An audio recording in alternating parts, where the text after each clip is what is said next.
The author is Professor Curtis Murphy, who works at Astana University in Kazakhstan. And let me say that Professor Murphy is a specialist in the problems of Eastern European history and also in the Soviet Russia and contemporary Russia. And the topic of his lecture is Exiles, Colonists and Nations, the Organization of Territory and People during Russia's Imperial Expansion in Central Asia in the 19th century. Please. Thank you.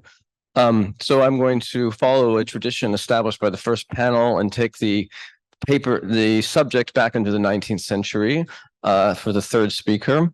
And the goal I want to talk about is, well, since we're talking about the spatial dimension of imperialism, I want to talk on the subject of what happens when a group of people move from one space in the empire to a different space in the empire. This is a topic that Professor Novak, among others, has written on. But in this specific case, I want to talk about the relationship between exiles from what had been Poland-Lithuania. I'm going to use the term Poles as the Russians did, but we understand that I mean also Ukrainians, Lithuanians, Belarusians, people, Commonwealthers. If there's not a better name, I don't know it. But so I'll keep with Poles, which is what the Russian administrative officials used. So we have people from the Polish-Lithuanian Commonwealth. We have the Russian state, and then we have the inhabitants of the region, and that is Kazakhstan. I'm particularly focusing on northeast Kazakhstan. It was a territory that was called the West Siberian General Governorship, and then it was later called the Steppe General Governorship. This is the territory of what is today Astana. It was then called Akmolinskaya Oblast, Semipalatinsk, Petropavlovsk, and Omsk. The capital of the governorship was Omsk. By the way, this was a primary destination for exiles in the early and middle part of the 19th century, and then later less so. By the way, today in Astana, it's negative 35 degrees Celsius. So just to give you a sense of what that meant. And I want to start with two stories. One story I think you might have heard, and one story I bet you haven't heard. So the first story is this. In 1833, Jan Szeroczynski, a Uniate priest, was arrested in Omsk. Szeroczynski had participated in the 1830 uprising. And in 1833, he was accused of being part of a conspiracy that included several Kazakh elites. According to government documents, the conspiracy meant to force Szeroczynski to flee into the Kazakh steppe and escape to Bukhara. But some of the investigators supposed that the conspiracy meant not only that, but some kind of combined effort between Polish exiles and Kazakhs to take over the city of Omsk and start a revolution that would take over Siberia. Szeroczynski was arrested. He was found to be guilty. His fellow Polish exile, Roman Sangushko, was simply transferred to the Caucasus, but Szeroczynski was executed. By running the gauntlet, he had to run 6 times through 1,000 soldiers, which he died from. And the evidence that he was a conspirator was partially some meetings he had with some Kazakh sultans, and also a diary in which he said that he was trying to learn Tatar, that is what the Russians called Kazakh at the time. And they saw this as evidence that he planned to conspire with the Kazakhs. That's story one. Story two. In 1853, Josef Fürstein Herbert, a noble from the village of Felstein, which is today called Skalivka in Ukraine, escaped from prison in the city of Troitsk. That's near Orenburg, near the Ural River, if you don't know. He had been arrested in 1852 and was sent in the army. He escaped into the Kazakh steppe in 1853. The government officials, noting his case, said that in 1853, after a 2-day absence, Herbert was found in the steppe among the Kazakhs, and thereafter more than once sought the company of, quote, Asiatics. He secretly sought to learn Tatar and in general was suspected of inappropriate relations with the Kazakhs. Now, Herbert miraculously was not caught. He did manage to escape, and according to some documentary evidence, he even managed to pose as the son of Sultan Sanjar, which was the nephew of the Kazakh rebel Kenasari. He convinced people that he was a Kazakh, and he managed, according to some accounts, to talk his way into the service of the Emir of Bukhara, and later into the service, at first into the service of the Khan of Khokhand, and later to the Emir of Bukhara. When the American traveler Eugene Schuler visited Samarkand in 1876, he reported Gerbert's story, calling him Gerbert von Vollstein. And he said, unfortunately, he never got to meet this Herbert because he had died of cholera. But when he died, he, quote, was not sure if he was a Pole or a Kazakh. By the way, this Herbert became a cultural icon in Kazakhstan. He was incorporated into a historic novel called Nomads by Ilyas Yesin-Berlin, and later was in a film called Amanat. Now, I'm telling you those two stories because they illustrate what I would call imperial panic about the borderlands. And there are a couple of things that the empire was panicked about. One was the fear of so-called Polish conspiracies. Now, I use, again, Pole in the very broad sense of anyone from the Commonwealth. But these conspiracies were well known. Now, of course, in the Caucasus in the 1830s and 1840s, Poles were actually supporting anti-imperial uprisings. But Russian officials saw them everywhere. And in fact, when the Russians took over the city of Shymkent in 1864, supposedly there was a Polish guy organizing the Khan of Kokhand's defense, helping him use the cannons. So we have one. We also have a fear of locals. The empire fears that the natives who have been recently conquered and incorporated are not really that loyal and are easily swayed. And this really comes into a double fear that so-called Polish rebels will influence and turn loyal subjects into disloyal subjects. I have a quotation from 1869. A circular from the governor of Akmolensk Oblast wrote to the general governor of the West Siberian territory, and he said, "Please don't settle Poles in this region, because one cannot guarantee that the exiled Poles will not exercise a harmful influence on the light-minded Kazakhs and through them spread various opinions harmful to the government." So this was the sort of imperial idea that, there was a fear of some kind of connection between exiles and natives. However, what I want to emphasize is that those fears were almost entirely mythologized and overblown. And in fact, they were very atypical. In the first place, just to get the easy thing out of the way, it's very hard to escape into the Kazakh steppe in the 19th century. The Kazakhs generally were in fact loyal to the Russian Empire, and they captured escapees and brought them back to the Russian government, which rewarded them with gold and silver medals. In the second place, if you didn't get captured by a Kazakh sultan, you were probably going to be captured by a Turkmen or rebel Kazakh who will sell you into slavery in Khiva, Kokhand, or Bukhara. Every traveler's account who visits those cities in the 1850s and 1860s, Vitkevich, Ignatiev, de Maison, they all mention slaves. Many of them mention Polish slaves. And so this was an example of sort of the unhappy fate of people who tried to escape. And in the third place, as a person who lives there, I can tell you, there's no water. It is a treeless grassland, and all the lakes are salinated. You will likely starve if you try to escape. And there were cases of cannibalism among escapees. But more importantly, if we look at the behavior of exiles in this region, we find that most of them are cooperating with the empire because they want to go home. The easiest way to go home is to work with the empire, and that most interactions between, say, Polish Lithuanians and Kazakhs are mediated through imperial institutions.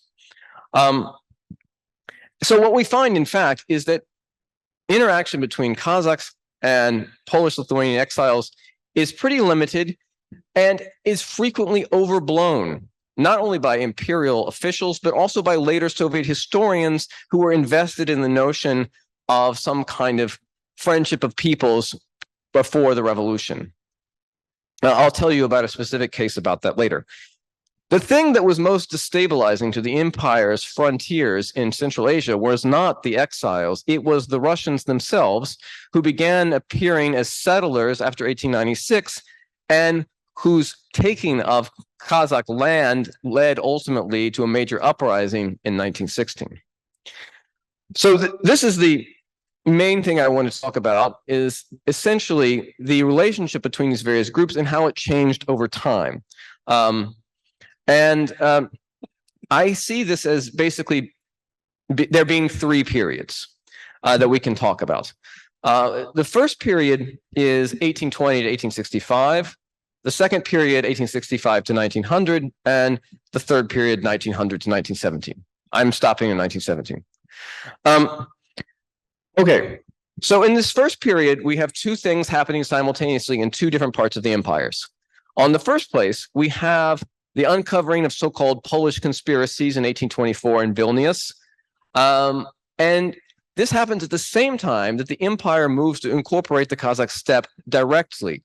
That is, it begins to employ a system of what we would call indirect rule, taking the territory and putting it under the control of Kazakhs, sultans of Chinggisid blood, who are appointed by the empire. So it's indirect rule. Kazakhs are ruling, but they're appointed by the empire. They're put in, let's say, official capacity.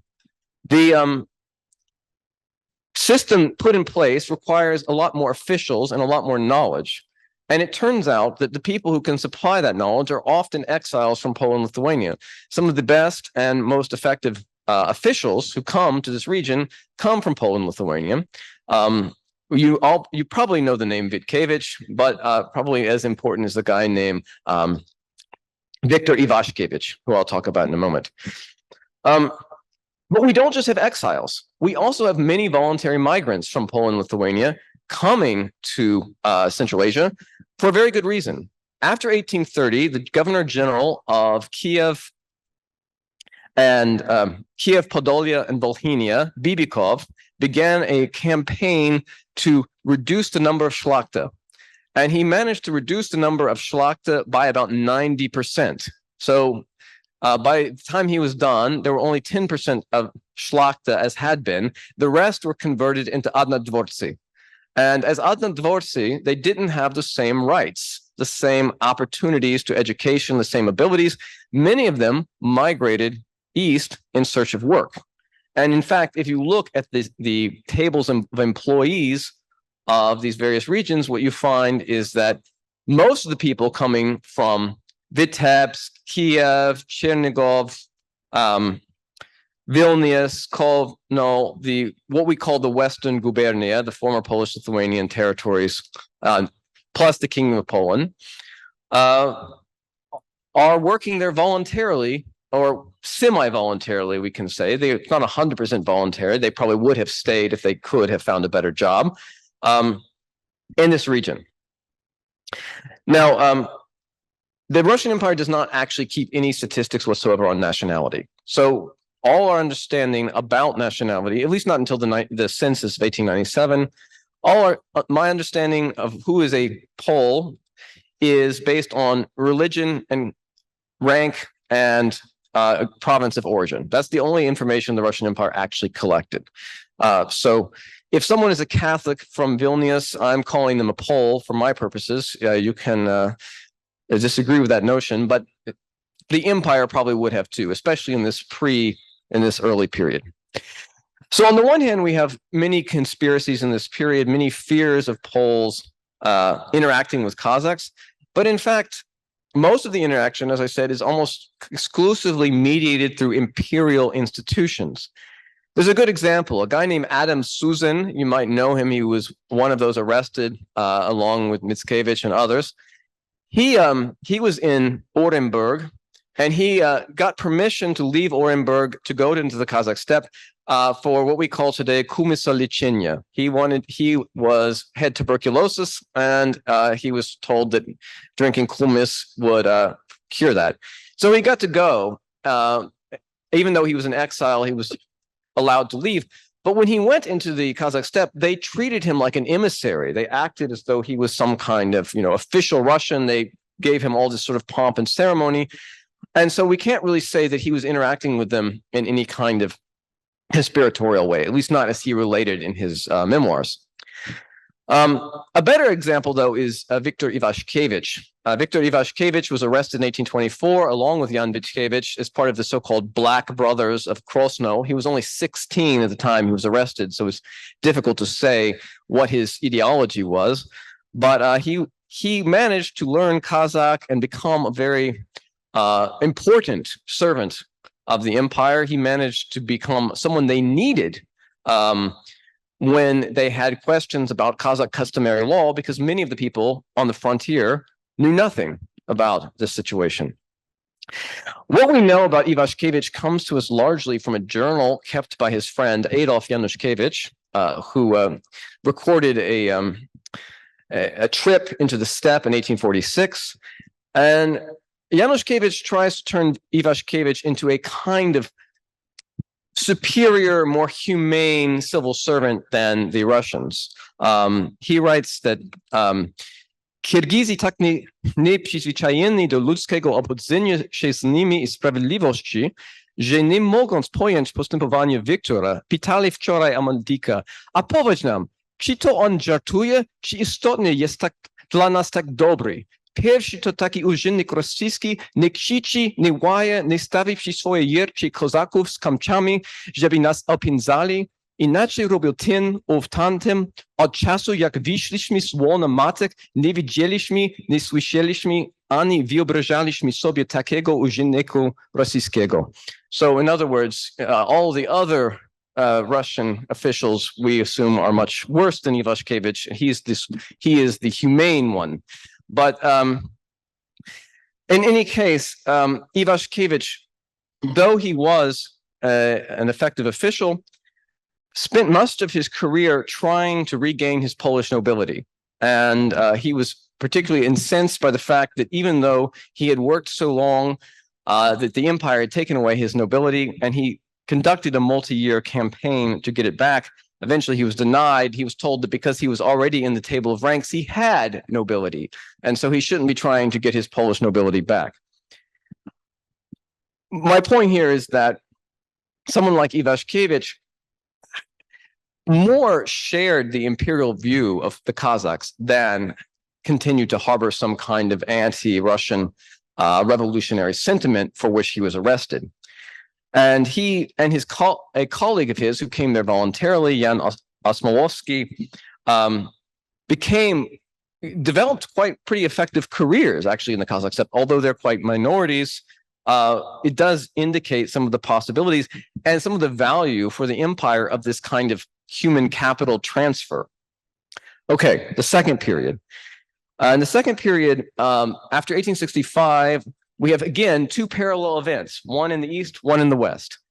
In the West, we all know it's the January uprising of 1863, and again, the mass resettlement of people, now not mostly elites, but of all estates. In the earlier period, the most people coming are from the nobility. Now it's a much larger and much broader category of people.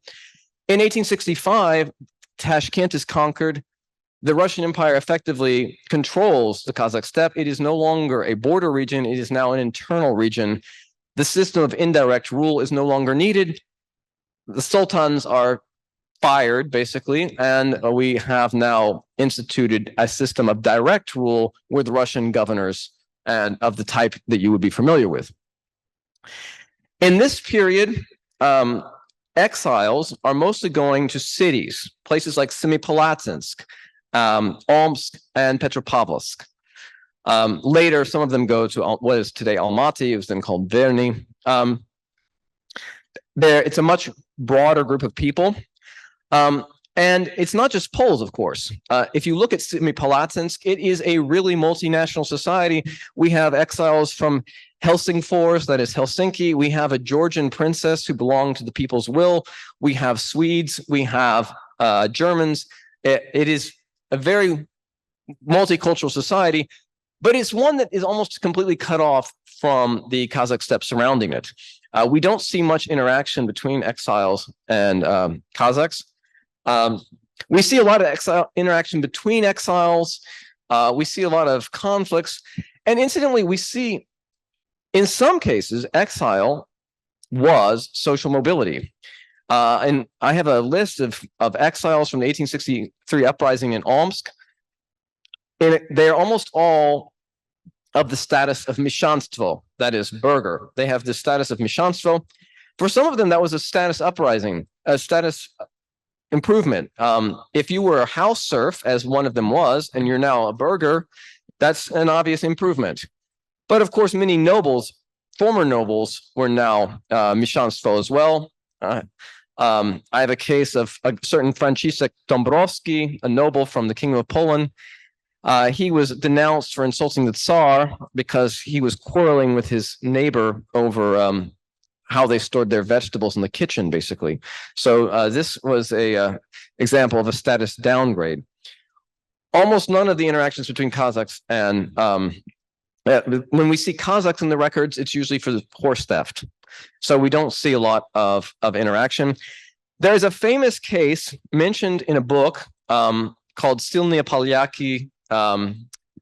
Is it Socjalno-Polityczna деятельность silnych Polyakov. It's from 1973 by Dyakov and Sapargaliev.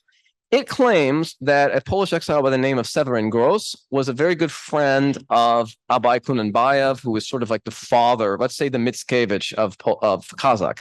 And I've seen this story reported by Polish historians. Milewska Młynek wrote a book about this. Unfortunately, I don't think it actually happened, because the records that Sapargaliev and Dyakov mention in the archive doesn't exist. So I think this is a story that was supported by the. How's my time? 5 minutes, okay, if possible. Okay, I'll be done. So in many cases, what interactions were happening seem to have been overstated or even fabricated by Soviet-era authorities to create this notion of friendship of peoples. Okay, final period, 1900 to 1917. In this period, we have massive resettlement of Russian peasants into the region, starting from 1896, when the resettlement authority gets going. And what we see, interestingly enough, is that from this period, the Kazakh steppe ceases to be a place of exile and becomes a settler colony. So if we look at who is under police surveillance in this period, it's no longer exiles. It is actually Kazakhs, and they're being surveyed not for horse theft anymore, but for agitation, for political agitation, for threatening settlers, for disturbances. If you look at where people from the 1905 uprising are exiled to, it's no longer the Kazakh steppe. It's Arkhangelsk, Yakutia, Vologda, and so on. So we see this kind of transformation of this space from an exile colony to a settler colony, not unlike Australia, which goes from a prison colony to a settler colony. There are still Poles in the region, but they are almost all servants of the empire, of the steppe Krai. About 7% of officials were Catholics. I know that because the empire has a document listing all the Catholics serving in the region, which suggests they still view the Catholics with a little bit of distrust, seeing as they felt that they needed to get a list of all the Catholics serving there. But it doesn't show any particular connection between Kazakhs and Poles. There's one incident in 1905 in which it seems that Pole and a Kazakh were working together in Omsk as part of the 1905 revolution, but the documentation is fairly scattered on that. So I think I can conclude. On the one hand, the empire feared its own exile system. Its own system of exile as punishment was seen as a potential for the spreading of revolutionary ideas and revolutionary activity. But in practice, the exile system was a net benefit to the empire. It was a system of human capital transfer, voluntary or not, that allowed them to have semi-competent administration in the periphery. And if you look at the cases, the quality of the administrators otherwise is not so good. The second point is that although in theory we would think that Poles who are fighting, za naszą I waszą wolność, would work together with Kazakhs. In practice, the cases are not so many and rather exceptional than they would be typical. In fact, it seems that the cultural barriers were greater. So who could run away into the Kazakh steppe were Tatars, because they were fellow Muslims and speakers of a similar language. Those were sheltered, and we have many complaints about that.